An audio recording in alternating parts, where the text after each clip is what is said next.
वर्ग के सभी विचारशील बंधुओं, आपका स्वागत हो। बड़ा अच्छा लगा। जैसा कि भाई साहब ने फरमाया कि ये बहुत बड़ा आयोजन हो रहा है। इस आयोजन के हमारे जो प्रवर्तक है पंडित श्री राम शर्मा आचार्य जी, जो गायत्री परिवार के आदि संस्थापक भी हैं, और उन्होंने 1926 में अपनी जीवन को एक प्रयोगशाला मान करके अध्यात्म को आगे किया। जिस तरह से राजतंत्र में जो है लोकतंत्र को बढ़ाने के लिए जो एक पद्धति की, ऐसे ही गुरुजी ने कहा कि मैं अध्यात्म के द्वारा इंसान के भीतर की श्रेष्ठता को कैसे उभारा जा सकता है, जिससे व्यक्ति प्रामाणिक बन सके, ठोस बन सके, व्यक्ति है सच्चाई के मार्ग पर चल सके, व्यक्ति उत्तरदायित्व को समझ सके। इस दृष्टि से उन्होंने गायत्री को प्रयोग में लिया। सबसे पहले कोई समय था गायत्री और यज्ञ, इसके ऊपर रोक थी, इसको हर कोई नहीं जप सकता था, अपने जीवन में उसको साध नहीं सकता था।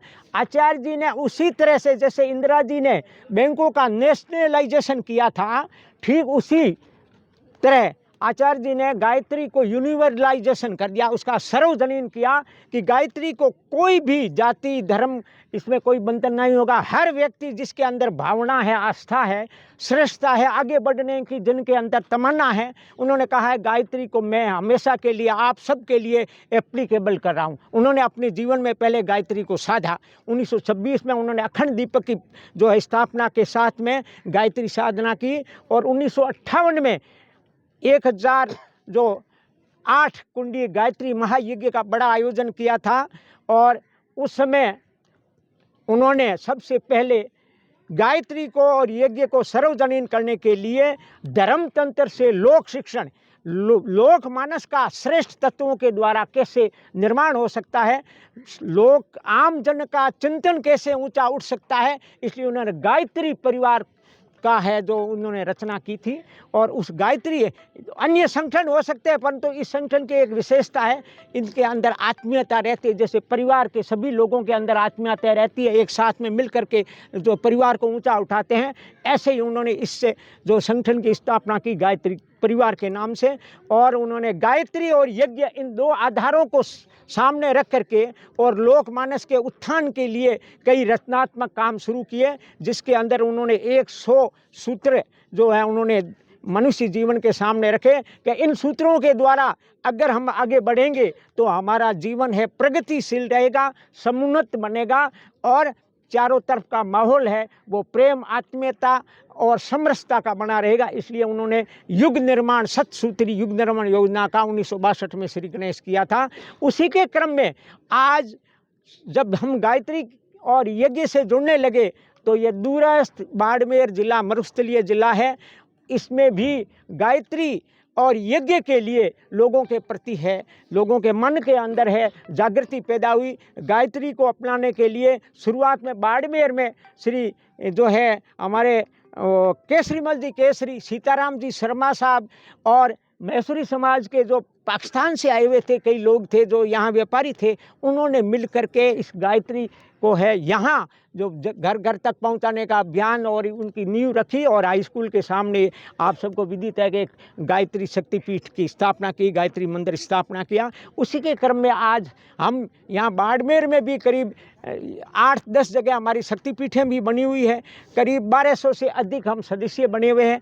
और इस बार हमने यह तय किया कि गायत्री के जरिए लोगों को है श्रेष्ठता से कैसे जोड़ा जाए। इसी क्रम में 108 कुंडी गायत्री यज्ञ का ये जो है पूरा अभी ये संरचना अधीन, ये जो आपका पूरा आपको दिख रहे हैं ये यज्ञशाला ये हम बना रहे हैं। इसके अंदर आप ताजुब करेंगे कि ये जो सारे कुंड बने हैं और ये जो सारा प्रांगण है वो गाय के गोबर से निपा गया। इसके अंदर शहर की मतलब ये समझो कि 80 पढ़ी लिखी महिलाएं स्वयं आकर के श्रमदान करके और इसको तैयार किया है, किसी मजदूरों के जरिए नहीं किया।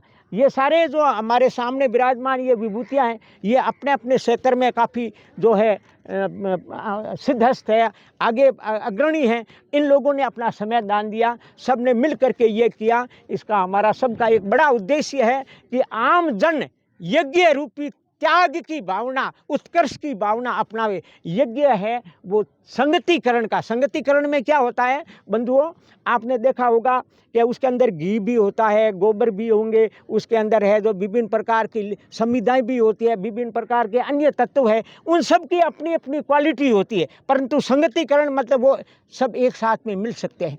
ऐसे ही तो यज्ञ संगतिकरण है। आज हमारे जो सामने जो सबसे बड़ी समस्या ये है कि हम विचारशील तो है, परंतु हमारे अंदर मन भेद बहुत ज़्यादा है। अगर हम समग्र रूप से ये सोचें कि कौन से लोक हित के काम हैं, उनके अंदर तो कम से कम मतभेद भले ही हो, बट मन भेद नहीं होना चाहिए। अभी आपने भाई साहब ने कहा कि आप सब परिवार हो और आप अलग अलग पैसे अलग अलग संगठन से जरूर जुड़े हुए हो, परंतु सबका एक मन एक है।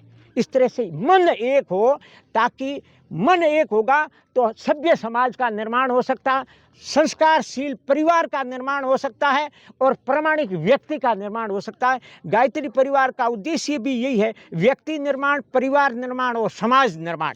इन तीन आधारों को है जो हम लेकर के ये बड़ा आयोजन करें। यह पंडितों कर्मकांडों का यज्ञ नहीं है, ये आम जन, इसके अंदर हर जाति वर्ग का व्यक्ति है जो यज्ञ में भाग लेंगे। हमारे सारे जो ये गायत्री परिवार के लोग हैं, शहर के अंदर हर घर घर तक पीले चावल और पर्ची दे करके हर दुकान पर जा रहे, हर गांव में हम हैं दीप यज्ञ कर रहे हैं, हर मोहल्ले में दीप यज्ञ करके लोगों को उसमें आमंत्रित करें कि आप आइए।